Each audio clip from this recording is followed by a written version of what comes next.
Hello, fun folks. Welcome back to Pragmatic Revelation. I'm Gibbison, and I happen to be enjoying this zeitgeist.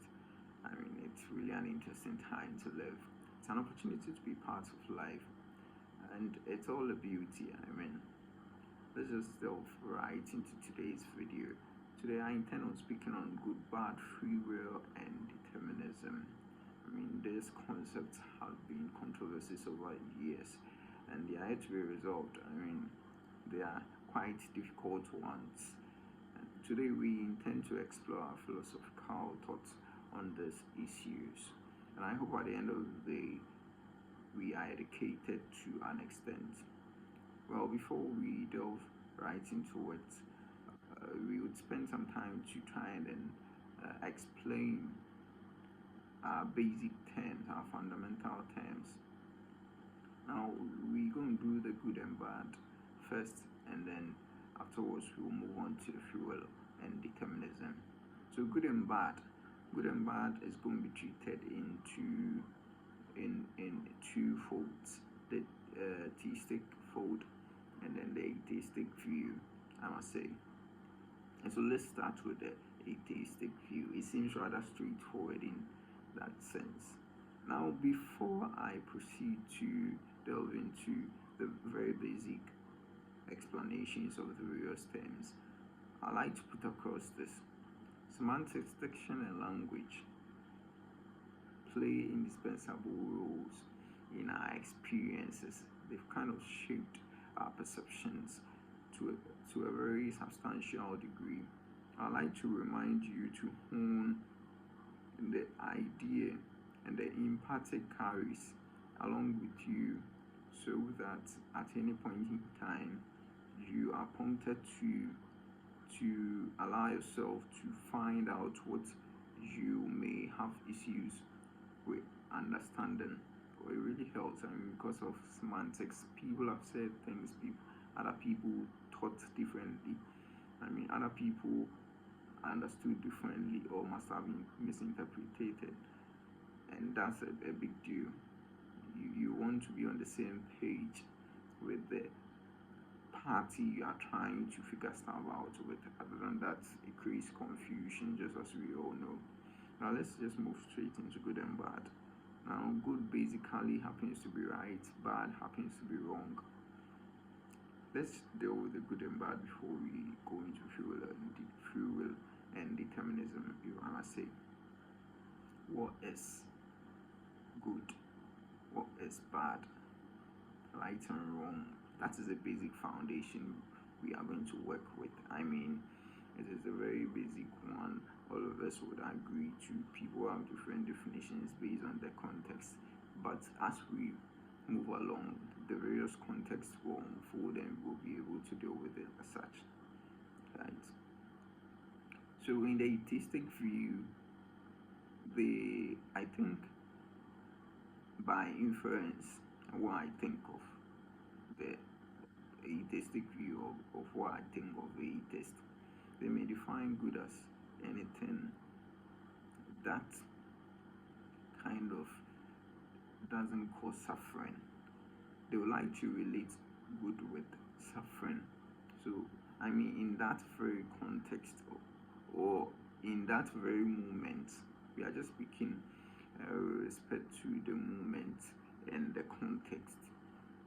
So, we want to start from the beginning. So, the definition may not quite seem to cover everything that actually good may mean. So, good in the atheistic view would basically mean, yes, would basically mean anything that is not causing suffering, as bad be related to suffering as such. Now, how is this idea made up?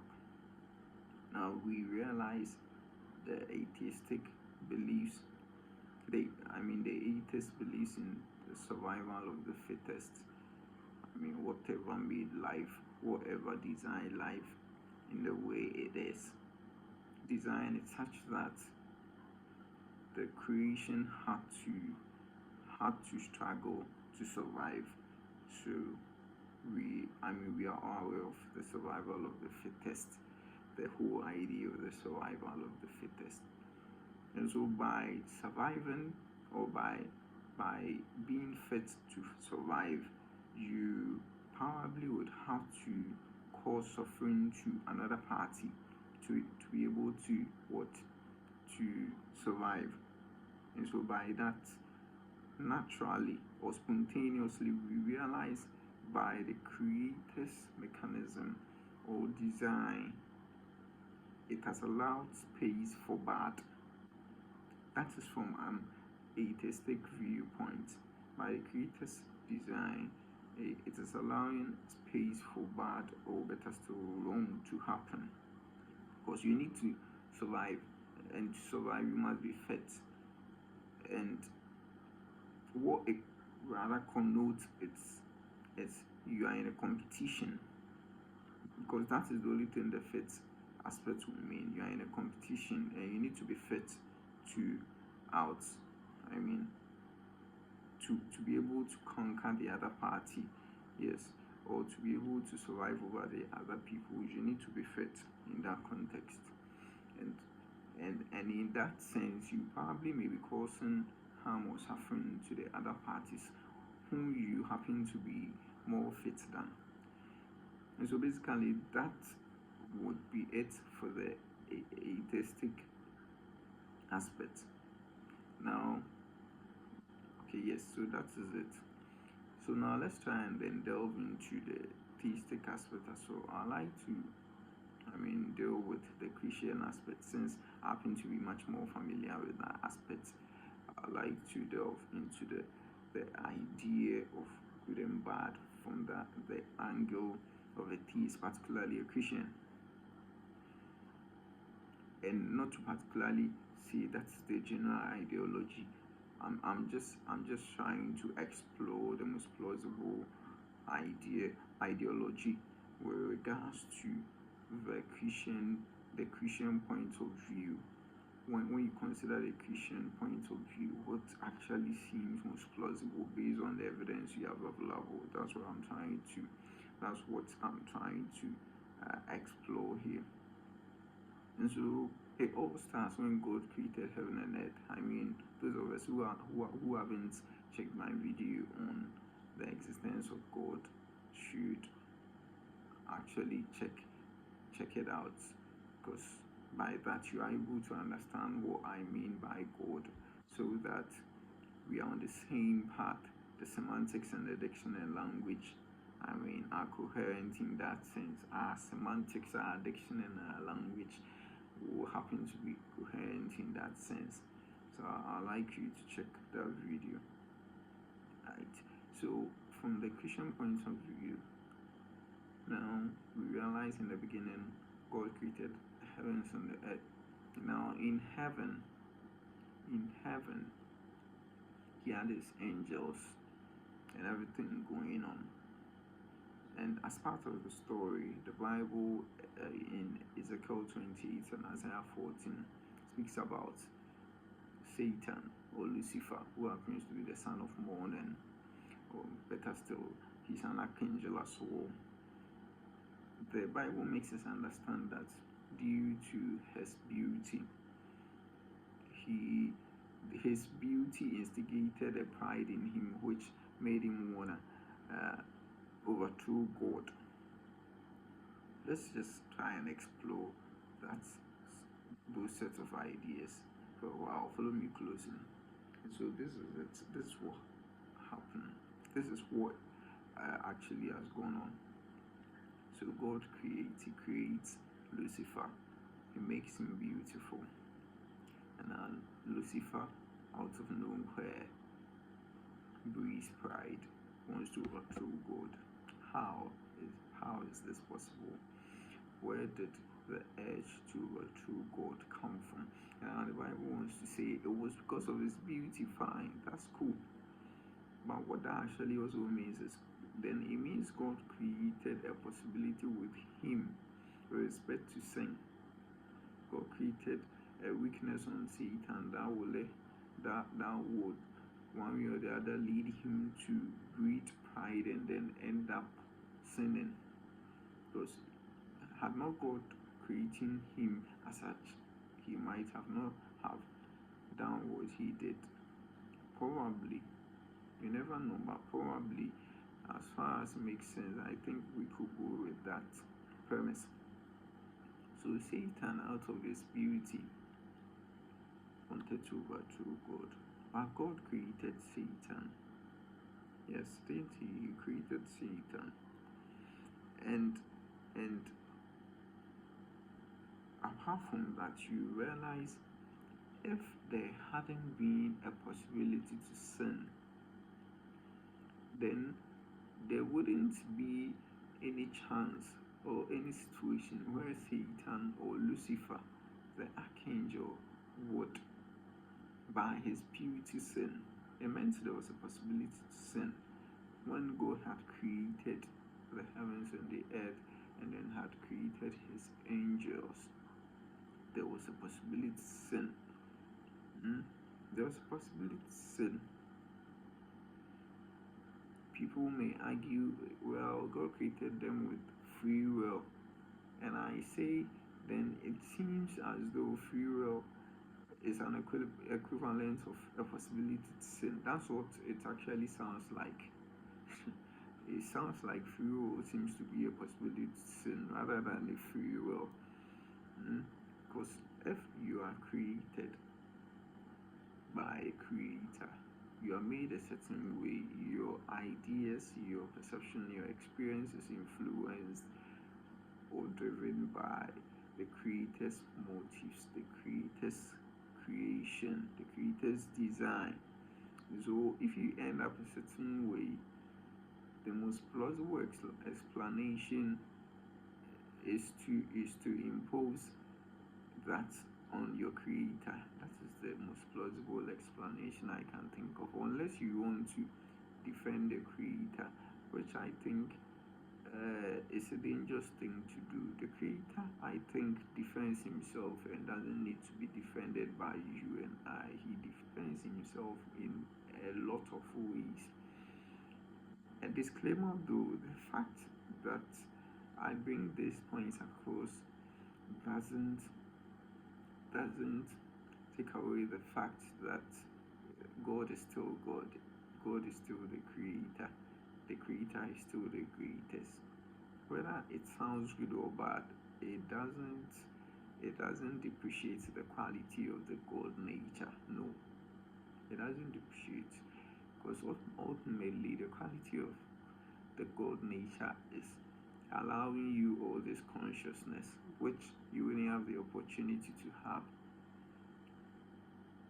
And then if you didn't have the opportunity to experience, you wouldn't also have had the opportunity to ask why or how or whatever.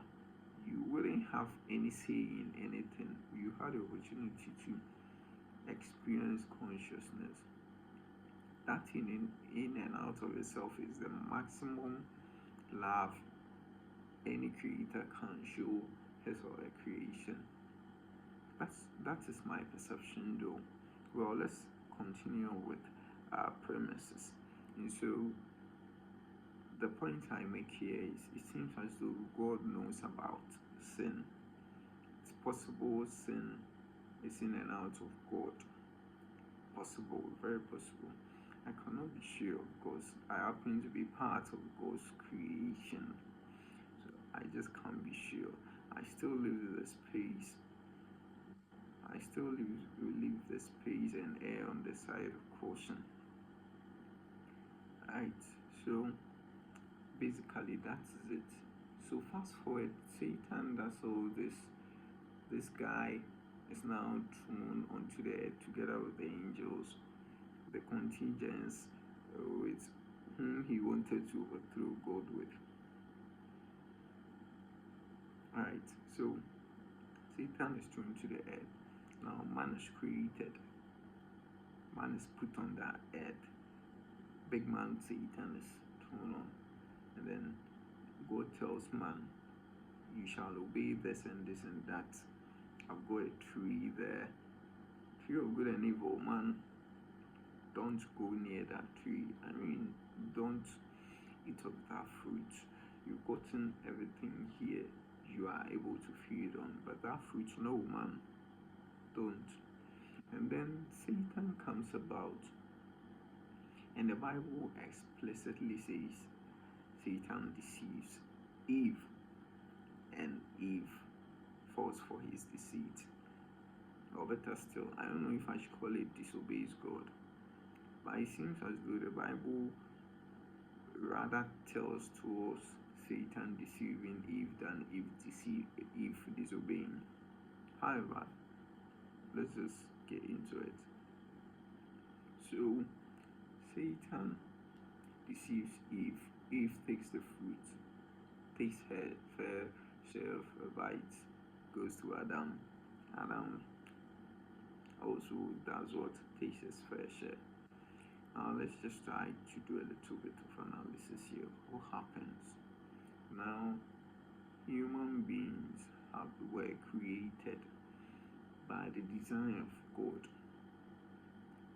And then you should also remember, when human beings were created, sin already existed, meaning human beings were created with the possibility to sin, or they were created in environments where the possibility to sin was available.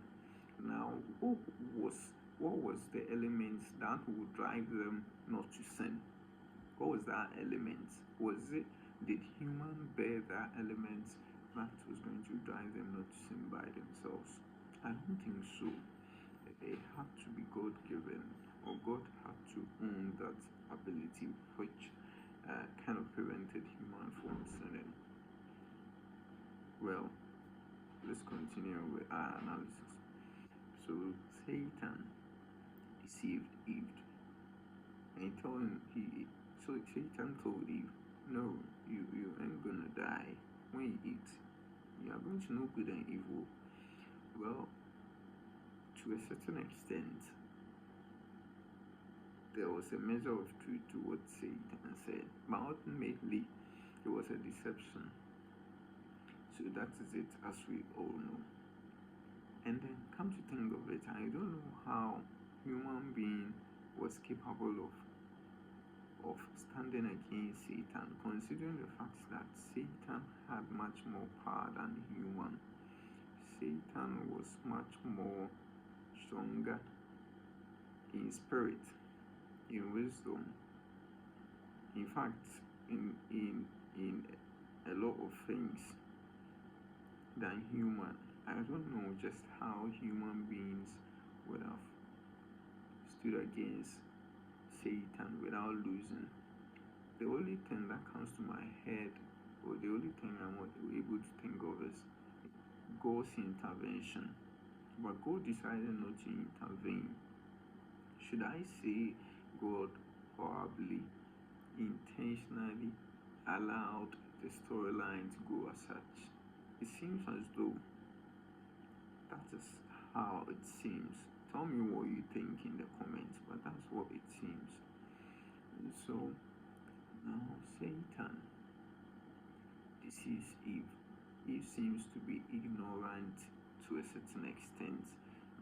What it means is Eve was created or had a weakness, and her weakness was her ignorance. She was ignorant. Now, whom do we impose the ignorance to? God created Eve. So I'm driven to say God left a space or an ignorant spot in Eve, such that she was liable to being deceived. That's what it sounds like. Ultimately, that's what the whole story looks like. Yes, and Adam also, fast forward, ate the fruit. It meant he also had a weakness. I don't know if Adam's weakness was Eve, but it seems as though Adam's weakness was Eve. His weakness in that Adam couldn't stand Eve's request or gift. And so he fell as well. So Eve was ignorant and was deceived by Satan. Adam couldn't stand Eve. He followed her steps. He fell as well. Right. So fast forward, man has sinned, and the whole point here is it seems as though God's design, or the Creator's design, has a part to play in all this falling. And so what the point here is, sin seems to be a part of the Creator's design. It seems to be a part of the Creator's design. In fact, an important part of the Creator's design. Sin is actually important because that is how you are able to acknowledge good. If there is no sin, how do you actually acknowledge the good? That is when things look rather robotic. Yes, that's when things look rather robotic. So that is it. I think at this point the basic foundations have been made to good and bad in both aspects, the theistic point of view and then the theist, particularly the Christian point of view. They've been all expressed and explored to a certain extent. Tell me what you think in the comment section. Now let's just jump straight into free will and determinism. Now I searched on the internet. I wanted to find what free will meant, and the definitions, the basic definitions I could find were free will, an action self-imposed, an action not affected by external influence. Basically, that is what the internet referred me with, or better still, intuition and whatever. Determinism, on the other hand, meant an action affected by external influence. External influence is a contextual word, I must say here, because external to what I'll probably say the mind, I may probably say the mind, but it seems much more deeper than that, because to a certain extent the biology of your body itself is an external influence. I believe your mind and your body happens to, one way or the other, be different from themselves. There is a thin line between your body and your mind, which I believe all of us will acknowledge, or better still concede. So those are the basic definitions. Now the question is, does free will actually exist? It is very difficult to turn a blind eye on the fact that the definition itself sounds funny. It's very difficult, but I think it's worth conceding.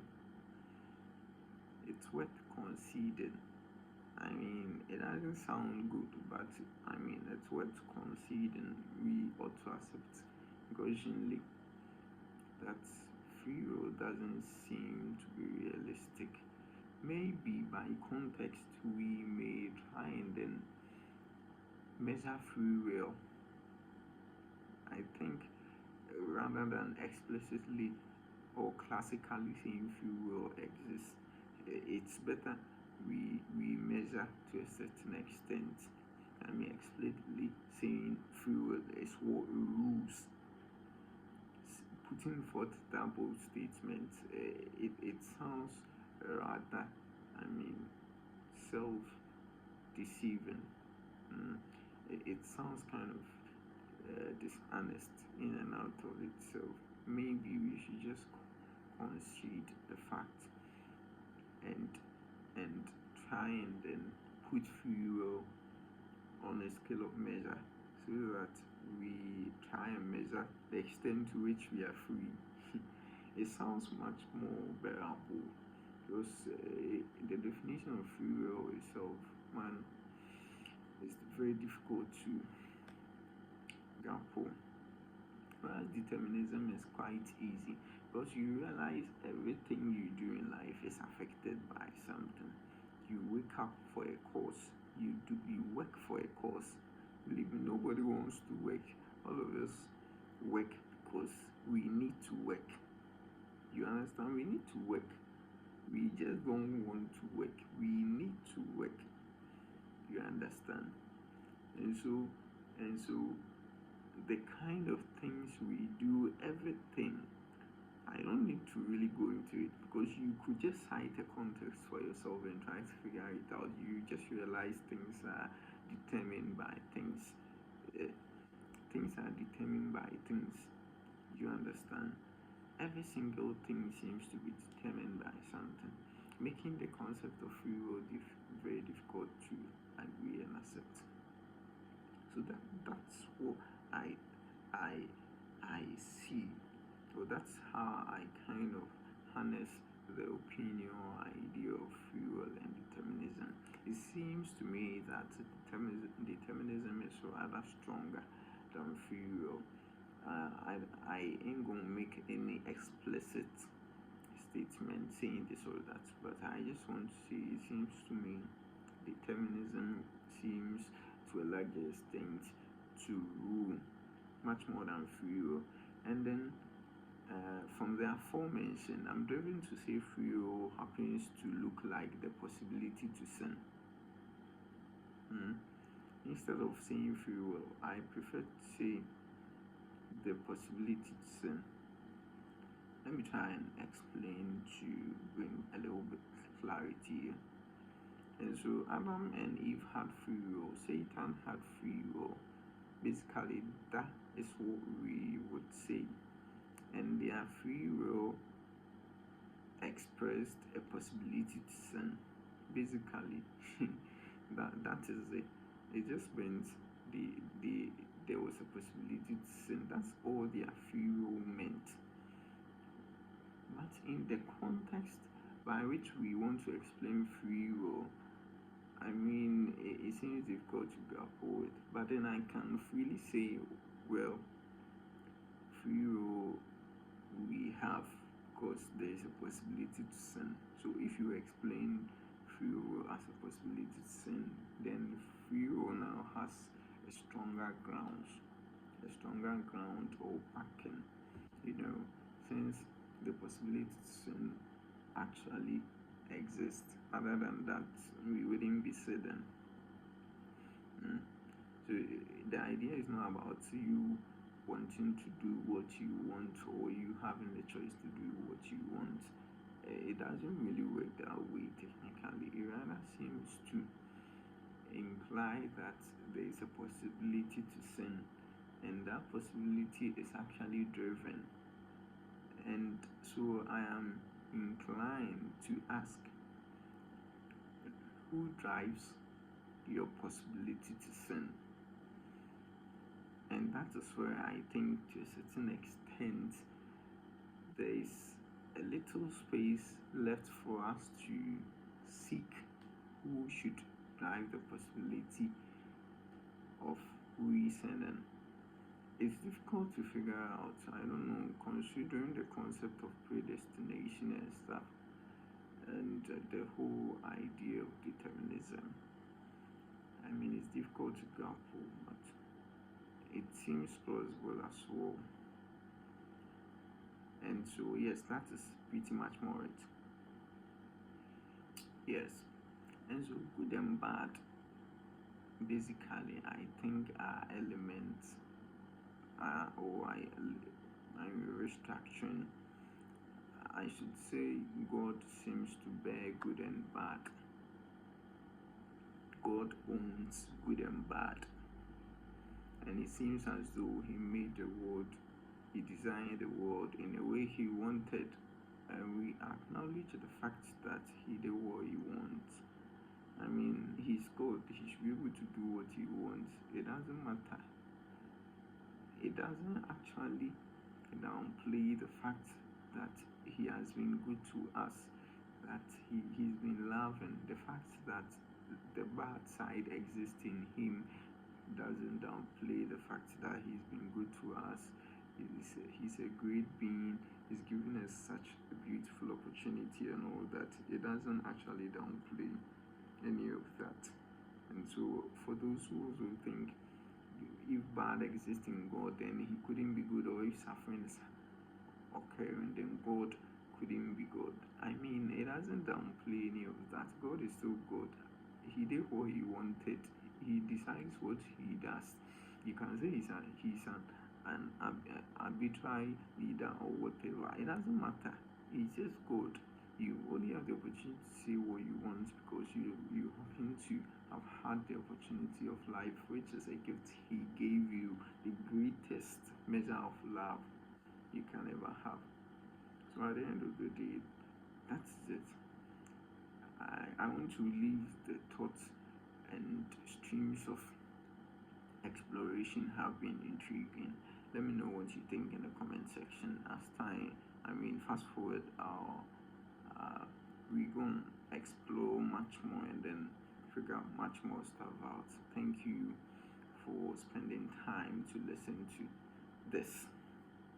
I hope that it reaches the mass and then we are able to get a lot more understanding and then stay educated as well and bless ourselves with the beauty of living. Thank you. I'll see you some other time. Peace out.